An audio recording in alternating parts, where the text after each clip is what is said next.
Imagine it's 2026 and you want to get yourself a bike. It should be this one and only machine and do it all for everything. Shouldn't it have all carbon and big torque, big range, maybe a ton of travel and some flip chips? Well, yeah, I thought so too. Then this light eMTB made me question all of it.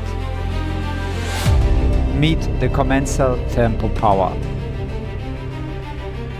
A bike that made me reconsider all my preconceptions. Hey guys, welcome to the new video. Today it's my first day out on this beast.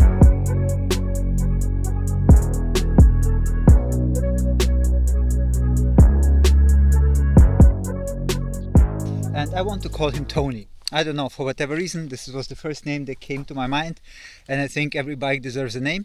So, meet Tony, whose actual name is TEMPO Power. And the way TEMPO is written, it might suggest that this is abbreviation for something. Commencal doesn't say it is an abbreviation, but I've heard on the internet it might mean trail, electric, mountain, powered, optimum. I don't know.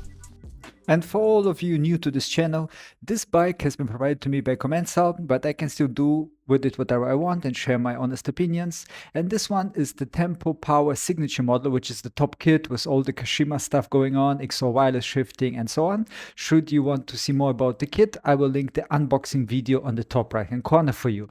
But let me share with you why I think Commencal sent me exactly this bike and how it relates to my previous experiences, so you know how to judge my opinions on this bike from this video. For those of you new to this channel, hi, I'm Mike. I'm in my mid-40s. I live and ride in beautiful Tuscany, and taking you along the journey, we just entered into a new phase, an e-bike light. And this is this Power TEMPO Signature, which has an eMTB light engine, the Bosch SX motor with a 400 watt-hours battery, and it's supposed to weigh just slightly or above 20 kilograms. We yet to weigh it. I don't have a scale. And this bike has been provided to me by Commencal because I'm riding a Forbidden Druid. This is my one and only bike. And if you know the Forbidden Druid, it's a short travel bike. It's a mountain trail or maybe even a mini enduro bike, the way I build it up. It has 130mm travel in the back, and I paired it with a 150mm Formula fork on the front. And this is more or less exactly the configuration that the TEMPO Power has. It has a 130mm travel and 135mm travel in the back and 150 in the front. Both these bikes feel similar in their target group, so they are targeted, I think, towards people that enjoy flowy trails but still want a bike that is capable of basically anything. It is obvious that I'm getting beaten up on gnarly descents or on big hits with either of these bikes, but I'm really curious to see how the different kinematics work in comparison to one each other. I will go over the geo in a second and tell you the exact differences between these two bikes. And the Druid, as the Druid is my reference point, I've been riding this bike for many kilometers now, and I've been having it for over 2 years now. So this is a very good comparison in my opinion. Basically it's also a horsed 4-bar link suspension, but with a virtual pivot point. They call it the virtual contact system, so the VCS. And whether this VCS rear suspension kinematics and how it is different from the inverted 4-bar suspension of the Druid. And just a little bit of background on the Druid has a rearward axle pass when compressing through its suspension. So the bike becomes longer when pressing it into the berms, and also the wheel kind of like goes back and out of obstacles way when you ride over it. Everything has pros and cons in biking, right? There's always a trade-off. And this bike is a little bit different. It doesn't have this rearward axle pass, which promises to have more traction, have a very high anti-squat values on paper, which should mean that under braking it should stay stable, always have traction, and give me a little bit more, let's say, flickability and pop overall. And we're about to get the thing dirty. So it won't be ever as clean as it is now and as beautiful as it is now. Maybe a little bit more beautiful with some Tuscan mud. I don't know. Let's see how it rides. I'm super stoked. Let's go ride with me. Come on.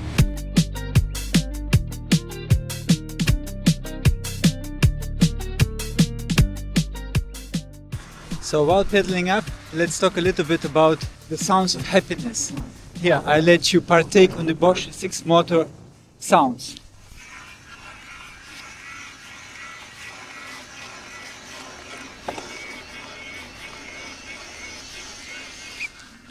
You see, it's not zero, but the sound of happiness is really just a minor thing now. Also, I haven't messed with the standard settings so far. So yes, I've connected the Bosch Flow app and I will for sure make adjustments to the settings down the road. But I wanted to make the first ride on the bike exactly as it comes out of the box. I haven't changed anything from factory. And so I'm now pedaling in the Eco mode, and it supports the bike a little bit more than the added weight of the bike. So I still pedal, I still sweat, but it's a little bit easier, or let's put it like this. I'm faster than I would be on my normal bike with the same effort. As you see, the climb continues. It will be like this for another 7 kilometers, more or less, maybe 6. The front wheel is rising a bit on me, but that's totally okay. I don't have to move much, although the chain stays are not as long as with the Druid. While I'm climbing, let me take you to the geo chart, because as you know, I like to compare all the bikes that I ride to my Druid, as it's my reference and it helps me to understand what to expect from a bike. So let's go over the main categories one by one. Here the Tempo Power L and my Druid V2 in S3, which is almost kind of L. The reach is a little bit longer on the Druid, so the tempo is 466 versus the 480 of the Druid, and this means that the tempo feels noticeably more compact and should be easier to move around. The stack on the tempo is 632 versus 637 on my Druid, so the tempo rides just a little bit lower, but I don't know if I will notice this kind of difference at all. Then we have the head angle, which is identical at 65 in this settings that we have with 150mm travel, and the seat angle is 76.3 on the tempo versus 77 on the Druid, which is also practically the same. And now we're coming to the most critical category, which is chain stay, and the Tempo Power has 445 chain stays, which is, I think, rather on the long side in the whole field of bikes that I have seen so far, and the Druid has a whooping 452, so it's obvious that the tempo should feel more playful and easier to snap through, especially tight corners. And the wheelbase, the Power has 1246 versus 1259 from the Druid, so the Druid is quite a bit longer, and this all indicates to me that although being an e-bike light with added weight, the tempo promises on paper at least to be very, very agile. It's getting a little bit excited because we are approaching the first little downhill passage where I can just already get to feel the geo in real life. So far it's just numbers. Oh wow! This bike leans over by itself. This is really agile.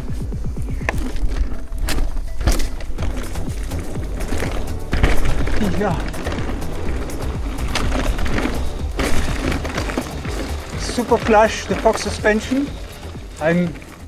Thanks to ChatGPT, I could pre-tune it in a very good way. But it took me some work with ChatGPT, but now it does work. Alright, I made it to the trailhead, 520 or 530 meters of climbing, over 8 kilometers, and the steep climbs took about 30% of the battery, which is totally okay. I've been using it in the trail or MTB mode, which is the second mode mainly. I used it in the lowest mode, Eco, on the asphalt a bit in the beginning, and on the very steep passages, well, really steep, I put it in eMTB Plus, which was a breeze, to be honest. Let's see. I'm really excited what the descending is about, and keep in mind I'm just an average rider. I'm just riding for 4 years now, so I'll be taking it slow in the first couple of trails because let's say I'm not fully dialed to this bike, and I have tubes on the trail casing tires. So, and I forgot my spare tube at home today. Good job, Mike. Let's see what I got. Alright guys, the Conte trail on the Conte line is the beginning. It's a small piece of trail. Oh, that's way more poppy than mine. Druid. Okay. And the tires, I pet harder, I put more pressure in it for not having the radius and tubeless. And I noticed that, getting deflected off the stones a bit more. Woo! Ha ha ha! Leaning over is not a problem at all. Actually, even better than with the Druid, to be honest. Woo! Woo! Oh, the fork suspension is very progressive. It has a eMTB tune on the fork, and also the float shock, float X, has been tuned to its weight, so it's very progressive. I love this berm. Yeah, very alive, easy to lean over, despite the higher weight and despite the shock being high up in the frame. I was a little bit concerned about that. The suspension is very progressive. It doesn't feel as bottomless as on the Druid, although the travel is identically in millimeters, basically. The suspension is plush, but yet when I come from a small jump, it does catch me quite abruptly. I'm very happy that this bike is so alive. I seem to get along with it very well. I still need to set up tubeless and maybe put a gravity casing on the back. I don't know. But so far, wow, what a bike. Let's send it down a little bit more and see how it behaves. Woohoo! Jumping is much easier on this bike, huh?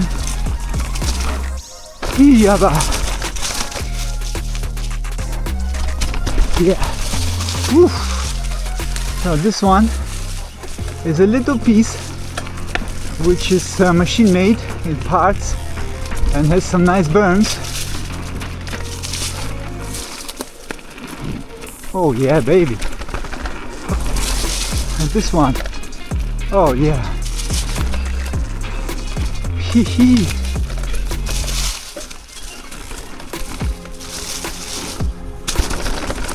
Woo!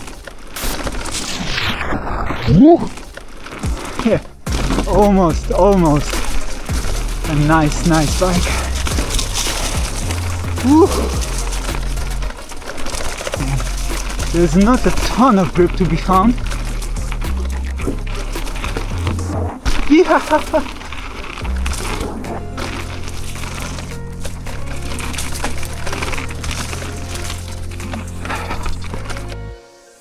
No, we're starting to get acquainted, me and Tony. Tony is a quirky guy. He likes to play, he likes to jump, and he likes to be leant over, but on his terms. So let's see, maybe I should have given the bike a female name, now that I think about it. I think that one of the important questions about this bike is, who is it made for? And to be honest, I think it's made exactly for people like myself. People that are enjoying blue flow trails, and I'm sure it will handle black trails quite well. We will send now one red trail, which is almost black in my opinion, but I will take it onto some black trails pretty soon. It's just that we don't have real steep black trails in this trail park. But everything that I've taken it on so far, there was not even a slightest issue. And I think a lot of people buy bikes for what they think they want to ride and not for what they actually ride.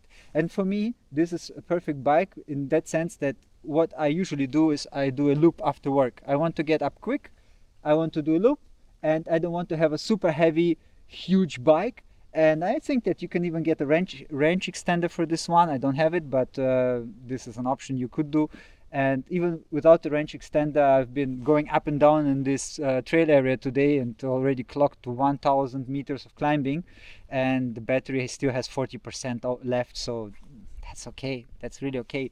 The bike is light, it's capable, it's very agile, and yeah, I think this is the thing you might want to think about when getting a bike. So for example, people say, oh, it doesn't have a piggyback on the shock, it's a cross-country bike. That's bullshit. And yeah, so there are a lot of preconceptions and misconceptions that I also have, and I also had about e-bikes in general, which I am about to change, because this bike is really changing my mind. And I think this is the main topic for me here on my personal and my mountain bike journey.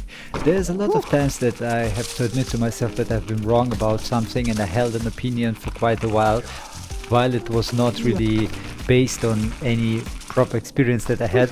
It's just some things I picked up along the way. Maybe I saw on YouTube, maybe I heard some friends say or whatever, and I just adopted that opinion. So for example, I heard somewhere that Commencal bikes flex a lot. This bike doesn't flex, it's super stiff. I don't notice any difference to a carbon bike, to be honest, from this riding.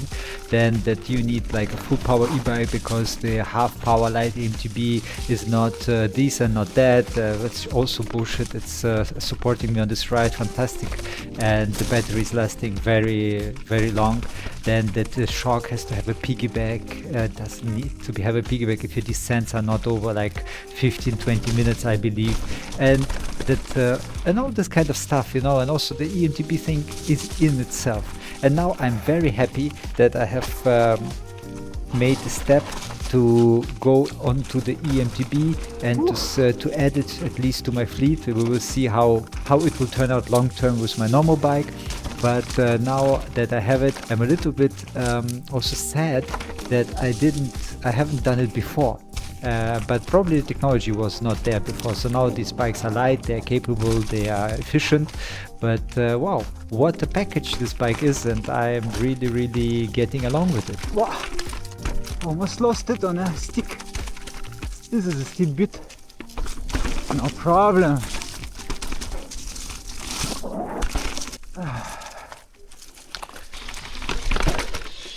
So how to conclude an epic ride like this? I have spent 30 kilometers on board of the Tempo Power now and made 1000 meters of climbing, and I'm not really feeling tired. So if you're trained like me, and I mean I pedal a lot, but I'm also in the mid-40s, so I'm not racing, I'm not like in super shape. I am in shape. The light eMTB is just the right thing. I mean, this little engine gives me all and more support than I need. The battery lasts very long in this way, so if I don't put it on eMTB Plus or Turbo all the time, which I don't really need because I also want to make some sport, and I made 30 kilometers, 1000 meters of climbing on these rough climbs, still 40% of battery.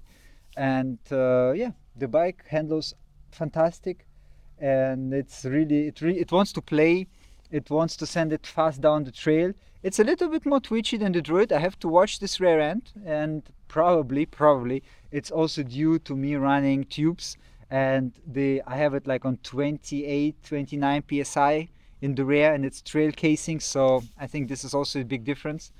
So in case I run tubeless, I can go lower on the pressure and maybe have a different grip experience. And yeah, but it pops well, it jumps with ease despite the battery and the engine. Yeah, I'm really happy to be able to ride this bike for the next couple of months. So let me know in the comments below, what do you think about it? What did I miss? Should you have enjoyed this video, as always, do me a favor, hit that like button and check out some other videos. And should you like those, maybe hit the subscribe button, and I'll catch you in the next one. Peace.